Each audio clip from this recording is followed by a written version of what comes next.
Hello दोस्तों, आज हम लोग पढ़ेंगे फिजिक्स के एक नए चैप्टर मात्रक एवं बीमा के बारे में। इस रेलवे में जो है रेलवे के लिए चैप्टर बहुत ही महत्वपूर्ण है। इसको ध्यान ग्रुप डी और एनटीपीसी को ध्यान में रख करके इस चैप्टर को हम लोग देख रहे हैं। सबसे पहले जो है मात्रक के बारे में हम लोग जानने का प्रयास करते हैं। मात्रक को जानने से पहले आप भौतिक राशि के बारे में जानें। देखिए, भौतिक राशि वैसी राशि होती है जिसको आप माप सकते हैं। जैसे दूरी जो है भौतिक राशि है, लेकिन अच्छाई जो है भौतिक राशि नहीं है। क्योंकि दूरी को जो है आप माप सकते हैं कि 1 मीटर है कि 2 मीटर है कि 3 मीटर है, आप इसको माप सकते हैं, लेकिन आप अच्छाई को नहीं माप सकते हैं। ठीक है, वैसे ही जो है आप वेग को माप सकते हैं कि इसका वेग जो है 8 मीटर पर सेकेंड है या 10 मीटर पर सेकेंड है। और जो है आप प्रेम को नहीं माप सकते हैं कि ये प्रेम कितना है, घृणा को नहीं माप सकते हैं। तो जिस राशि को आप माप सकते हैं उसको भौतिक राशि कहते हैं। जैसे दूरी और वेग भौतिक राशि है, त्वरण भी भौतिक राशि है, संवेग आवेग आघूर्ण बल, कार्य ऊर्जा शक्ति, ये सारे भौतिक राशि है। लेकिन ये जो है भौतिक राशि नहीं है कि इसको हम नहीं माप सकते हैं। अब हम आते हैं मात्रक के बारे में, यानी कि इकाई के बारे में, यानी कि यूनिट्स के बारे में। देखिए, ये भौतिक राशि है दूरी, क्योंकि आप इसको माप सकते हैं। तो अब इसको हम माप तो सकते हैं, लेकिन मापने के लिए हमने क्या करना पड़ेगा, इसको जो है कोई ना कोई मानक का उपयोग करना पड़ेगा। तो मीटर, यहाँ मीटर पर सेकेंड, ये मीटर क्या है, मानक है। मीटर पर सेकेंड क्या है, मानक है। तो किसी भौतिक राशि को मापने के लिए आप जिस मानक मीटर या मीटर पर सेकेंड का यूज करते हैं, यही मानक जो होता है मात्रक होता है या इकाई होता है। ठीक है, और ये जो भौतिक राशि है जिसको आप माप सकते हैं, जो राशि है जिसको माप सकते हैं, आप इसको कहेंगे भौतिक राशि। तो आप समझ गए होंगे, जिस राशि को माप सकते हैं उसको भौतिक राशि कहेंगे, और इस भौतिक राशि को मापने के लिए जिस मानक का प्रयोग करते हैं उसे इकाई या मात्रक कहते हैं। अब हम लोग आते हैं मात्रकों की पद्धति के बारे में। मात्रकों की पद्धति, मात्रकों की 4 पद्धति होती है, यानी कि सिस्टम ऑफ यूनिट्स जो है 4 हैं। पहला होते हैं सीजीएस सिस्टम, दूसरा जो होता है इसको हम लोग कहते हैं एफपीएस सिस्टम, तीसरा जो होता है इसको हम लोग कहते हैं एमकेएस सिस्टम। आप 3 चीजें लीजिए, यहाँ लंबाई है और एक मास को लेते हैं और एक टाइम को लेते हैं। सीजीएस सिस्टम में लंबाई का मात्रक क्या होता है, सेंटीमीटर। एफपीएस में लंबाई का मात्रक क्या होता है, फुट होता है। और एमकेएस में लंबाई का मात्रक क्या होता है, मीटर होता है। सीजीएस में जो है मास का ग्राम होता है, एफपीएस में फुट होता है, और एमकेएस में किलोग्राम होता है। और समय का तीनों सिस्टम में क्या होता है, सेकंड होता है। ठीक है, और सीजीएस जो सिस्टम होता है इसको हम लोग कहते हैं फ्रेंच, या इसको कहते हैं मेट्रिक सिस्टम। और एफपीएस को कहा जाता है ब्रिटिश सिस्टम।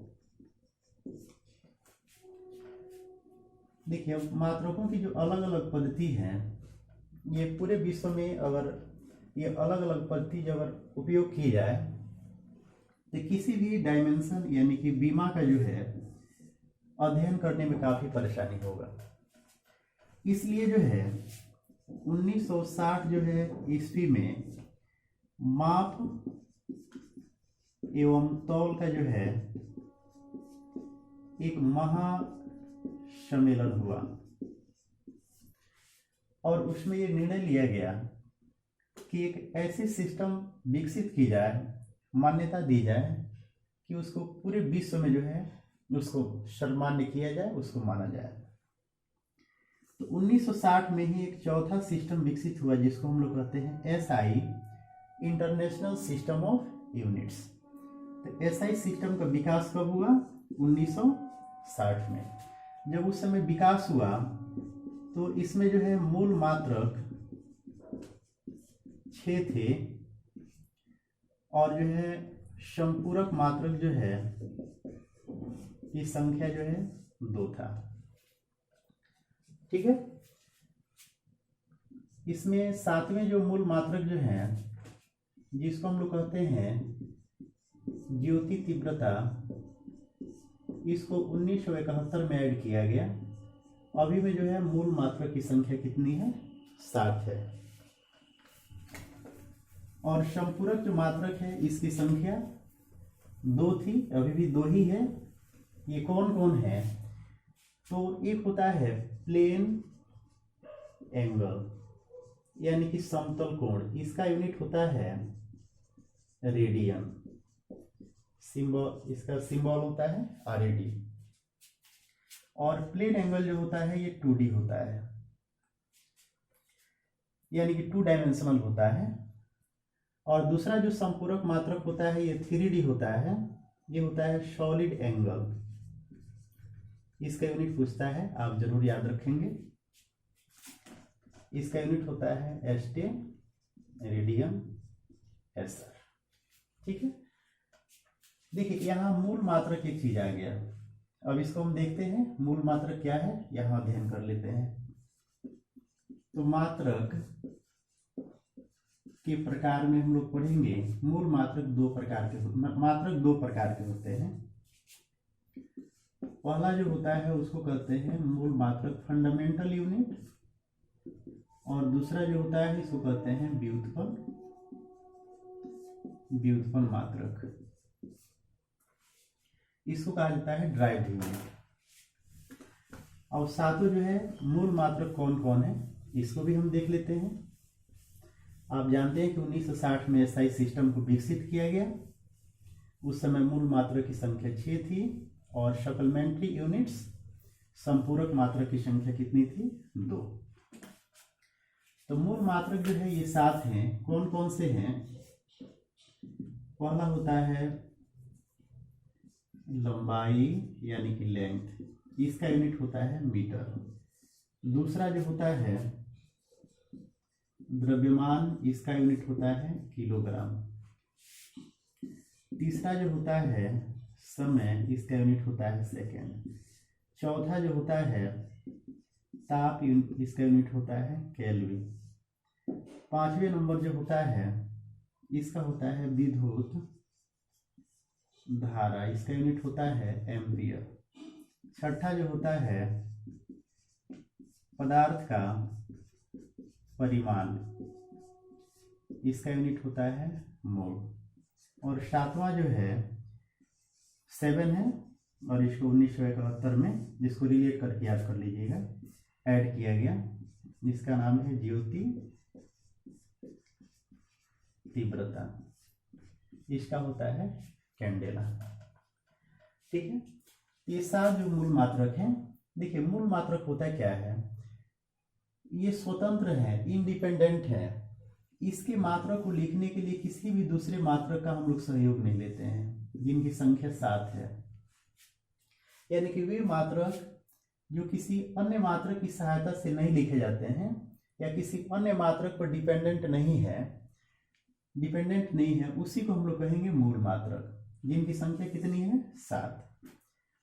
और सेकंड जो इसका टाइप होता है मात्रक का, ड्राइव्ड यूनिट यानी कि व्युत्पन्न मात्रक। ये जितने भी मूल मात्रक की सहायता से लिखे जाएंगे उसी को व्युत्पन्न मात्रक कहेंगे। व्युत्पन्न मात्रक जो मूल मात्रक की सहायता से लिखे जाते हैं। ठीक है, जैसे हम देखिए इसको 7 को छोड़ के जितने भी आएंगे सब व्युत्पन्न मात्रक होंगे। जैसे हम एग्जाम्पल में दिखा रहे हैं, जैसे मान ली कि चाल है, चाल बराबर होता है दूरी बट्टा समय। तो देखिए दूरी का यूनिट क्या होगा, मीटर होगा, और समय के सेकेंड, तो मीटर पर सेकेंड। अच्छा ये बताइए कि ये जो इसका जो मात्रक है चाल का, इसमें आपने मीटर का भी उपयोग किया है, यानी कि लंबाई का यूनिट, और समय यानी कि सेकेंड का यहाँ से यूज किए हैं, यानी कि दोनों इसके सहयोग से लिखा गया है, इसलिए व्युत्पन्न मात्रक होगा। ये कैसा मात्रक है, व्युत्पन्न मात्रक, क्योंकि मूल मात्रक की सहायता से लिखा जा रहा है। अब हम आप अपने दिमाग में बैठा लें कि ये 7 ही है जो किसी की सहायता से नहीं लिखा जाते, उसके बाद जितने होंगे सारे मूल मात्रक होंगे। ठीक है ना। अब हम लोग जो है मूल मात्रकों के बीमा के बारे में पढ़ेंगे, इसके मात्रक के बारे में पढ़ेंगे, और इसका जो फॉर्मूला है इसके बारे में पढ़ेंगे। देखिए एक चीज हम आपको बता दे रहे हैं कि देखिए डायमेंशन आप तभी निकाल पाएंगे जब इसका फॉर्मूला आपको याद रहेगा। जब फॉर्मूला याद रहेगा तो आप इसका यूनिट आसानी से निकाल लीजिएगा, और इसकी बीमा भी जो है आप आसानी से निकाल लीजिएगा। जैसे यहाँ मास तो है नहीं तो m0, दूरी है तो L1 और t-1। ठीक है, तो यहाँ फॉर्मूला याद रखना बहुत जरूरी है। यहाँ से आपको फॉर्मूला अगर याद रखते हैं तो फॉर्मूला याद रखेंगे तो उससे क्या होगा कि आप न्यूमेरिकल को भी बना सकते हैं, उससे यूनिट निकाल सकते हैं, उससे बीमा निकाल सकते हैं।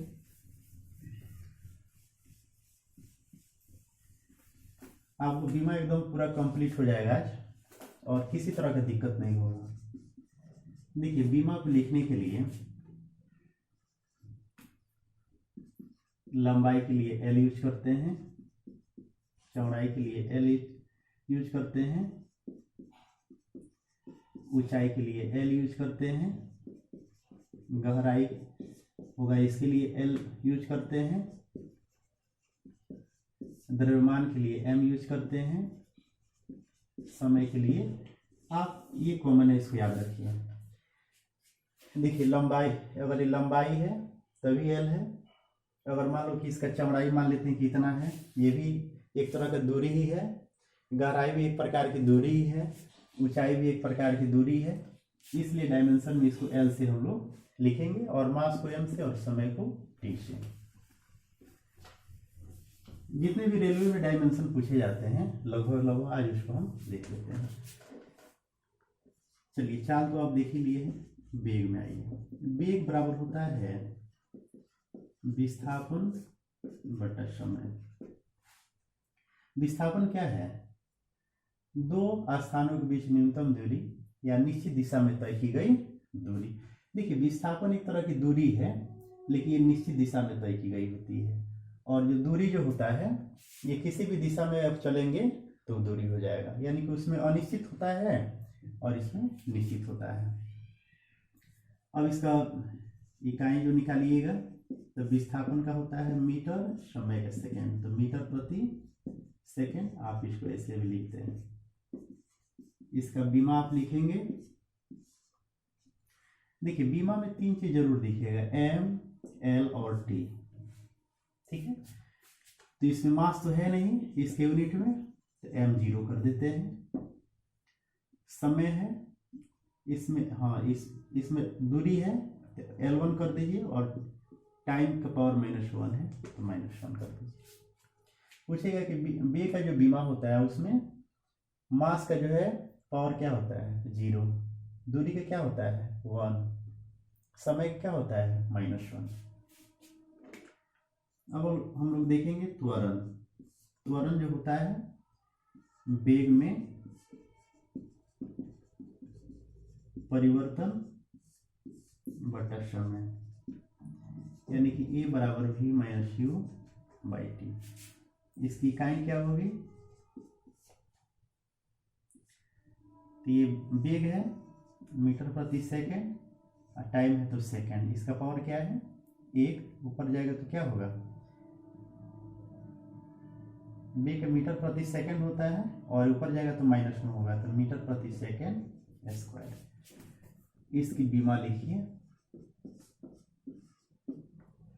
तो हो जाएगा m0 L1 और t-2। अब हम लोग चलते हैं घनत्व के बारे में। तो घनत्व जो होता है d बराबर m बाई क्या होता है, v। इसका इकाई आप निकालिए, ये क्या हो जाएगा, मास है किलोग्राम और वेग का मीटर प्रति सेकंड, तो ये हो जाएगा किलोग्राम पर, ये वॉल्यूम है जी, सॉरी वॉल्यूम है, तो ये हो जाएगा मीटर क्यूब, तो किलोग्राम पर क्यूबिक मीटर। इसकी बीमा हम लोग देखेंगे, तो मास है, देखिए केजी पर क्या है, ये केजी यानी कि मास है, तो हमने यहाँ पर m लिख दिया है। ये केजी कितना है, पावर इसका 1 है, तो 1 लिख दीजिए, ना लिखिए, 1 नहीं लिखेंगे फिर भी 1 ही है। ये दूरी है तो -3 है, और टाइम नहीं है तो यहाँ 0 कर दीजिए। ओके, अब जो है आपेक्षिक घनत्व, आपेक्षिक रिलेटिव डेंसिटी बराबर होता है वस्तु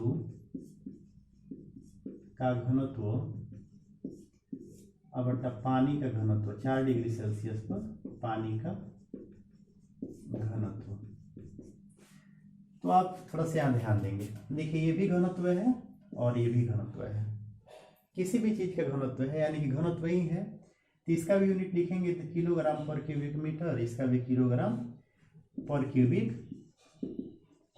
मीटर।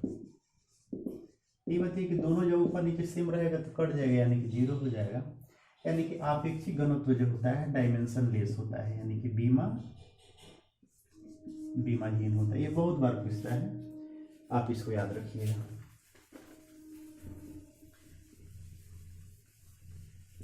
एक और बीमाहीन होता है जिसको हम बता रहे हैं अभी,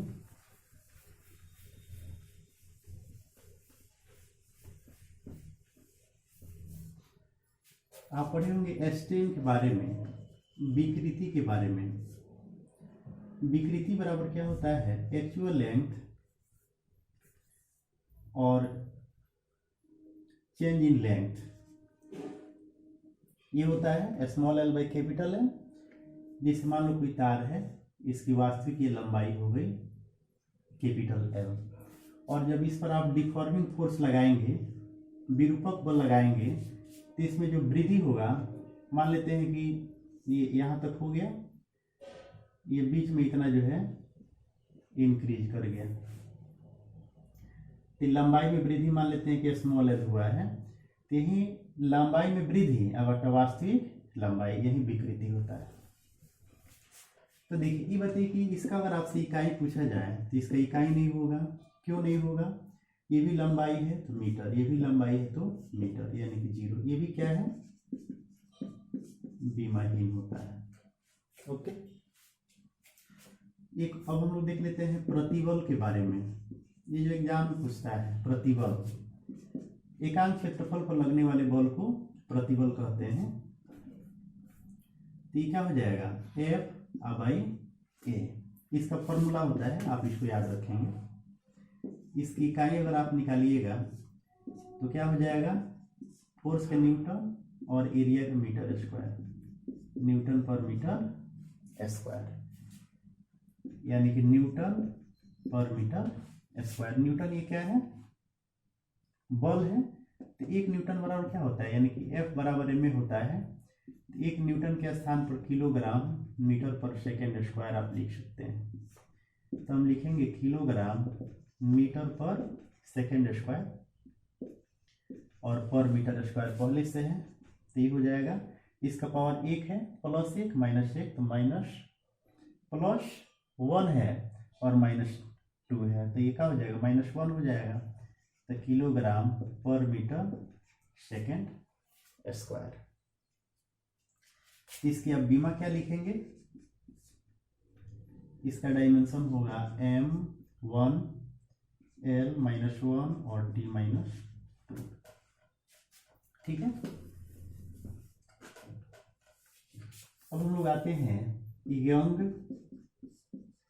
मापांक। ये होता है प्रतिबल बट्टा होता है विकृति। ठीक है ना। यंग मापांक जो होता है, Young's modulus of elasticity, elasticity से रिलेटेड होता है। तो स्ट्रेस बाय स्ट्रेन होता है। अच्छा, इसका तो ये फॉर्मूला हो गया। अब इसकी इकाई निकालेंगे। इकाई निकालेंगे तो प्रतिबल क्या होता है, न्यूटन पर मीटर स्क्वायर। इसको हटा दीजिए, ऐसे लिख दीजिए। और विकृति का तो कोई यूनिट होता नहीं है, तो सेम हो गया। न्यूटन इसका और इसका दोनों का सेम हो गया। तो इसका भी निकालेंगे न्यूटन के, यानी कि कहने का मतलब है कि F बराबर होता है ma। तो इसका फोर्स का SI मात्रा क्या होता है, न्यूटन। यहाँ 1 लिख दिए और यहाँ भी 1। तो इसका SI मात्रा मास का किलोग्राम और एक्सीलरेशन का मीटर पर सेकेंड स्क्वायर। तो 1 न्यूटन के स्थान पर आप इतना लिख सकते हैं। देखिए कितना कारगर चीज है, इसके बिना आप डायमेंशन नहीं निकाल पाएंगे। तो हो जाएगा किलोग्राम मीटर पर सेकेंड स्क्वायर और पर मीटर स्क्वायर। तो किलोग्राम पर मीटर सेकेंड स्क्वायर। इसकी भी माप क्या निकालेंगे, m1 L-1 T-2। ठीक है। अब देखिए आगे हम लोग देखते हैं प्रत्यास्थता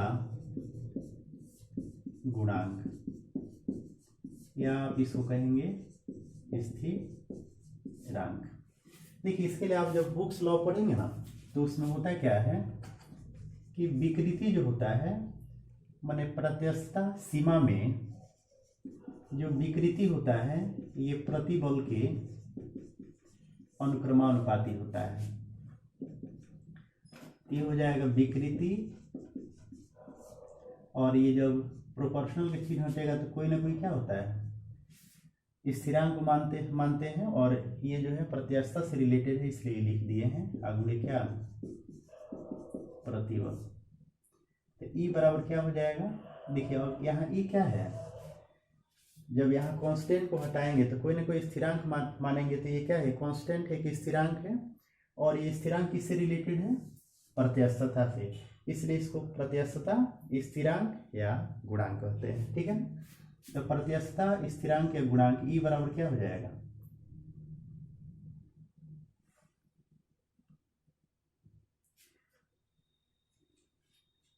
सॉरी यहाँ जो है उल्टा लिख दिए हैं। प्रति जो है बल विकृति के अनुक्रमानुपाती होता है। ये प्रतिबल इज इक्वल टू E अगुने क्या हो जाएगा, विकृति। इसलिए E बराबर क्या हो जाएगा, प्रतिबल बट्टा विकृति। ठीक है। ये बहुत महत्वपूर्ण है। आप प्रत्यास्थता गुणांक, ये आप इसको जरूर याद रखें। बहुत इजी भाषा में हमने बताने का प्रयास किया है। अब ये प्रत्यास्थता गुणांक जो E है, यानी कि इलास्टिसिटी कांस्टेंट E जो है, तो ये प्रतिबल हो गया।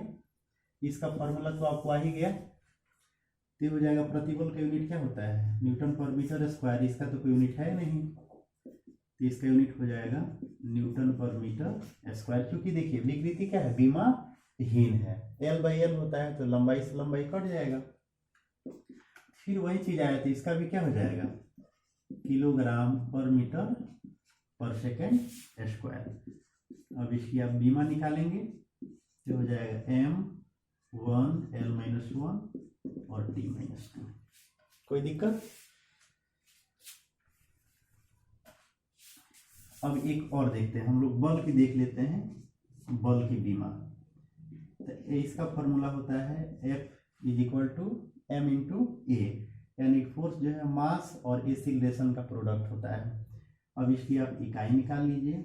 तो बल की इकाई क्या होती है, न्यूटन होता है, या क्या होता है न्यूटन, या 1 न्यूटन बराबर क्या हो जाए, किलोग्राम मीटर पर सेकेंड स्क्वायर। तो आप इसकी बीमा निकालिए, मीटर एम हो जाएगा, मास के लिए m 1 L 1 और t माइनस 2। बहुत ही आसान भाषा में हम आपको समझाने का प्रयास कर रहे हैं, ठीक है। क्योंकि हम लोग तैयारी किए हैं तो उसमें किस तरह की परेशानियां आती है उसको हम लोग झेले हुए हैं, इसलिए उसको ध्यान में रखते हुए इसी इजी भाषा में बता रहे हैं। अब देखिए भार जो होता है W वेट बराबर m इंटू जी होता है। आप इस वीडियो को 1-2 बार देखें और हमेशा के लिए आपको जो है डायमेंशन